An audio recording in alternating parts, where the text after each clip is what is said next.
Hello everyone, let's start our today's class. Today we will complete this chapter. It means we will do illustration 71 to 74.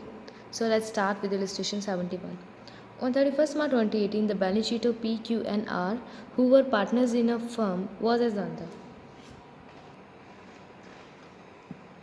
Liability side given है creditors, employees provident fund, employees compensation reserve यानी कि workman compensation reserve, ये आपको ध्यान रखना है, employees provident fund नहीं लेना है.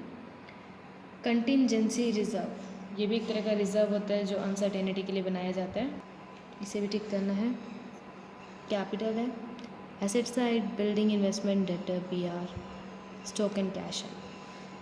Partnership provided that the profit should be shared among partners in 2:1:1 and that in the event of death of any partner, his executor will be entitled to pay of all this. तो ये condition से पहले कि उसकी capital दे दी जाएगी, जो भी उसका रिजर्व में प्रोपोर्शन है वो दे दिया जाएगा, and his proportion of profit to the date of that based on the average profit of last 3 completed year plus 10%. तो उसका प्रॉफिट का शेयर कैसे दिया जाएगा कि लास्ट 3 ईयर का एवरेज प्रॉफिट निकाला जाएगा और फिर उस पर्सन का प्रपोर्शन निकाला जाएगा जितने भी पीरियड के लिए वो रहा है, एंड उसमें 10% एडिशनल दिया जाएगा. दिस इज़ द कंडीशन, आपको ध्यान से रीड करनी है. By way of goodwill his proportion of the total profit for last 3 preceding year. अगर गुडविल की बात करें तो उसका प्रोपोर्शन लेगा, प्रोपोर्शन मतलब वो अपना शेयर लेगा total profit of 3 preceding year, मतलब पहले जो लास्ट 3 ईयर्स हैं, लास्ट 3 ईयर का जो प्रॉफिट है उनका टोटल करेंगे, एंड देन जो भी जिस पार्टनर की भी डेथ होगी उसका प्रोपोर्शन निकालेंगे, वो उस पार्टनर की गुडविल कंसिडर की जाएगी. And you have given the profit of last 3 years. Now, R died on 1st July 2018. He had withdrawn ₹5,000 to the death of his date. अपनी डेथ के टाइम तक उसने 5,000 रुपीज़ विड्रॉ किए थे, that is good drawing. And the investment were sold at par. Investment को बेच दिया गया जो एट पार मतलब जो फेस वैल्यू थी उस पर ही बेच दिया गया, और आर के एग्जीक्यूटर को पेमेंट दे दी गई. ओके, तो आर के एग्जीक्यूटर को पेड ऑफ कर दिया गया.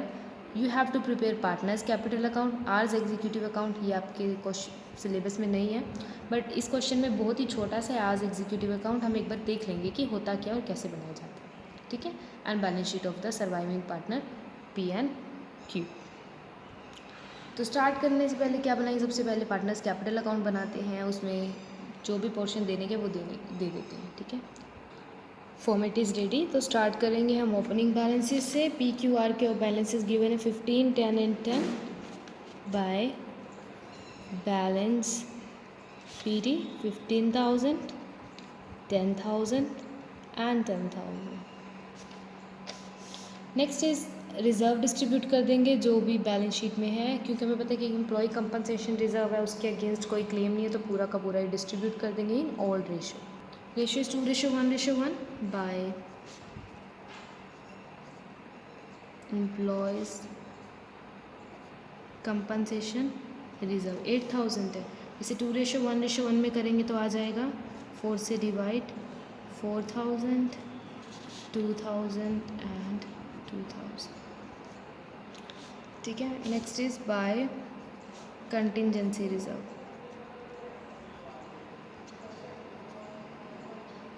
रिजर्व है 12,000 का, इसे भी 2:1:1 में डिवाइड करेंगे तो आ जाएगा 6,000, 3,000, 3,000.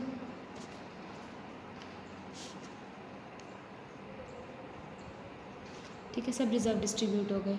अब क्या देना है हमें, गुडविल पे करनी है, रिवैल्यूएशन चेक करना है. राइट, रिवैल्यूएशन तो था नहीं, यहाँ पर कुछ भी वैल्यू में चेंजेस नहीं थे, बस यहाँ पर एक तो हमें प्रॉफिट कैलकुलेट करना है उसकी डेथ की डेट तक. आर की डेथ 1 जुलाई को, ये इट मीन्स 3 मंथ का वो प्रॉफिट लेगा, which is based on average profit of last 3 year. तो जो लास्ट 3 ईयर का प्रॉफिट है उसका एवरेज निकाल लेते हैं. अमाउंट गिवन है 16,000 प्लस 16,000 प्लस 15,400. ठीक है, एवरेज ऑफ लास्ट 3 ईयर्स. ठीक है, अपॉन 3.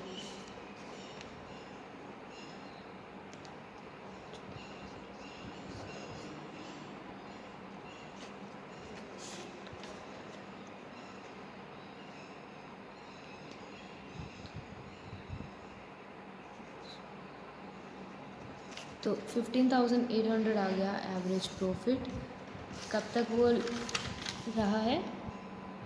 3 मंथ तक। तो इसका 3 मंथ्स का निकलेगा, प्लस में उस पार्टनर का शेयर भी देख रहे हैं क्योंकि वो अपना प्रोपोर्शन लेगा। जिसकी डेथ हुई है वो कितना लेगा? 1/4। तो ये कैलकुलेशन करनी है, मैं सीधा आंसर राइट कर रही हूँ। आंसर आ जाएगा 987.50। एज़ पर कंडीशन की 10% वो एक्स्ट्रा लेगा, तो इसमें 10% इसका ऐड करेंगे। इसका 10% हो जाएगा 98.75।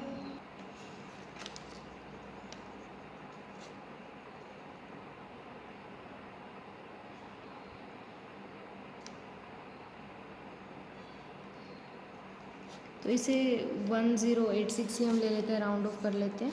1086 रुपीज़ जो ये प्रॉफिट का शेयर लेकर जाएगा, तो यहाँ लिख देंगे by P&L suspense account. P&L suspense account की वजह से 1086 रुपीज़ लेके जाएगा। अब रहेगी गुडविल। गुडविल के लिए मैं देखो न्यू रेशियो तो गिवन नहीं है, तो हम यही कंसिडर करेंगे जो ये बचे हुए पार्टनर है। R डाई हो रहा है तो P और Q बचे हुए 2:1 ही गेनिंग रेशियो, गुडविल भी इसी में देंगे। बट पहले गुडविल कैलकुलेट करनी पड़ेगी। और गुडविल कैसे कैलकुलेट करेंगे? लास्ट ईयर का टोटल कितना था? 57,400 है ना। अब इसका क्या करना है? शेयर निकाल लेना है बस। शेयर कितना था? 1/4, यानी कि 57,400 का बस 1/4 कर लेना, ये वैल्यू ऑफ गुडविल है। अमाउंट आ जाएगी 11,850। इसके 2 पोर्शन किए जाएंगे क्योंकि 2:1 में डिवाइड होगा। ये P पे करेगा, ये Q पे करेगा। तो सीधा लिख देते हैं हम यहाँ पर 2 R's कैपिटल। R की वजह से P की कैपिटल कम होगी। 11,850 के 2 हिस्से कर देंगे, 7,900 एंड 3,950 रुपीज़ आ जाएगा। और यहाँ पर R की कैपिटल बढ़ेगी because of P, by P's capital and by Q's capital account.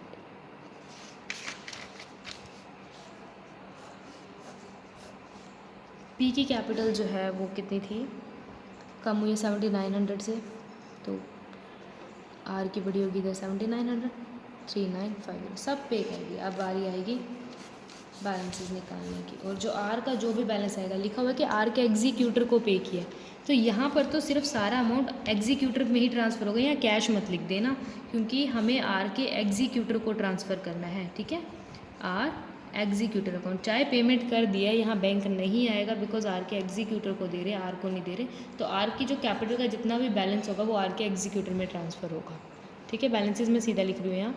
और इसमें एक चीज़ और मिस हो गई, ड्राइंग जो उसने की थी 2 ड्राइंग, क्योंकि वो 5,000 रुपीज़ निकाल के गया था। अब तक टोटल उसने इतना निकाला, तो ये भी मेंशन करना है। So this is the payment which we have to make to R's executor. और उसके लिए हमने इन्वेस्टमेंट बेच दी ऑन प्राइस। तो देखते हैं हमारे पास कितना कैश आ गया। इन्वेस्टमेंट कितने की थी? 15,000 की, है ना। और कैश कितना पड़ा था? 6,000 का। तो 15,000 ये बेच दिया, तो कैश आ गया 15 + 6, 21,000 रुपीज़ हमारे पास आ गए।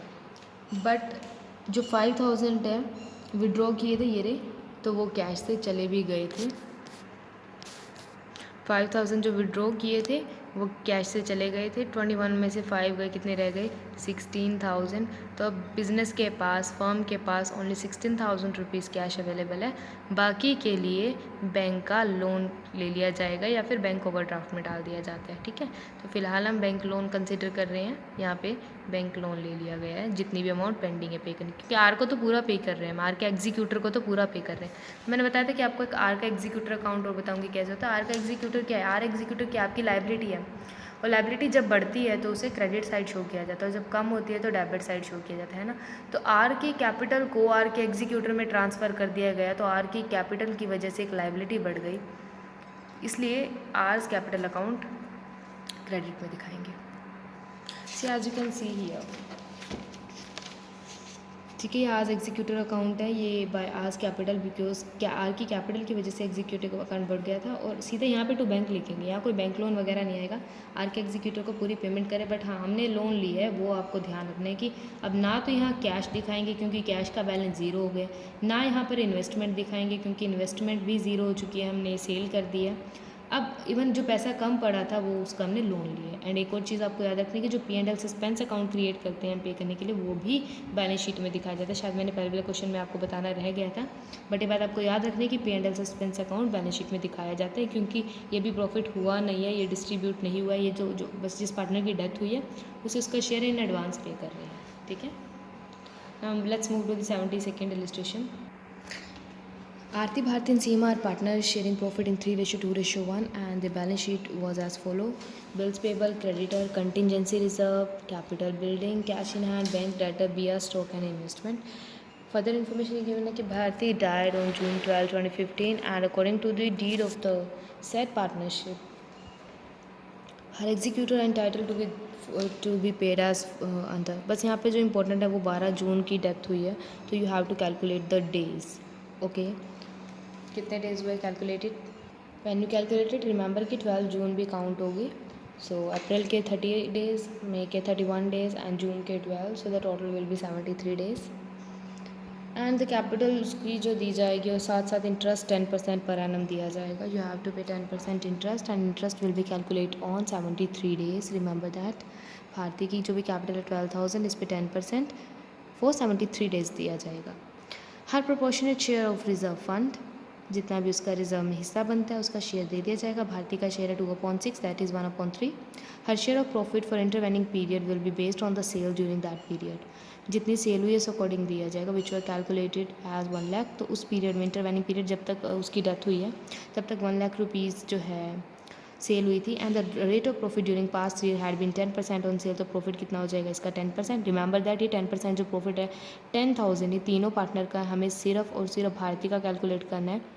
और 10,000 का भारती का कैलकुलेट करेंगे तो क्या करेंगे? 2/6, that is 1/3. So the amount will be 3333.3333. So we will assume it 4 times 3, 3333. Fourth point is goodwill according to her share of profit, to be calculated by taking twice the amount of average profit of last 3 years less 20%, and the profit of the previous year were as follow. अब यहाँ पर आपको जो goodwill calculate करनी है वो उस partner जिसकी डेथ हुई है उसके प्रॉफिट शेयर के अकॉर्डिंग करनी है. बट वो प्रॉफिट क्या लेंगे? एवरेज प्रॉफिट होगा. एवरेज प्रॉफिट निकालने के बाद 20% माइनस करेंगे और उसके बाद जो अमाउंट आएगी उसका ट्वाइस करेंगे एंड देन उस पार्टनर का शेयर लेंगे. सो this is how you will calculate goodwill. Read it again. Let me show you the calculation. 8200 plus 9000 plus 9800 upon 3. So total क्या हो जाएगा? 10, 18 प्लस 9, 27,000. ठीक है, 9000. अब इसमें से 20% लेस करना है, लेस 20%. तो 9000 का 20% 180. 9000 में से माइनस करेंगे 180. अमाउंट जो आएगा वो आ जाएगा 8,000.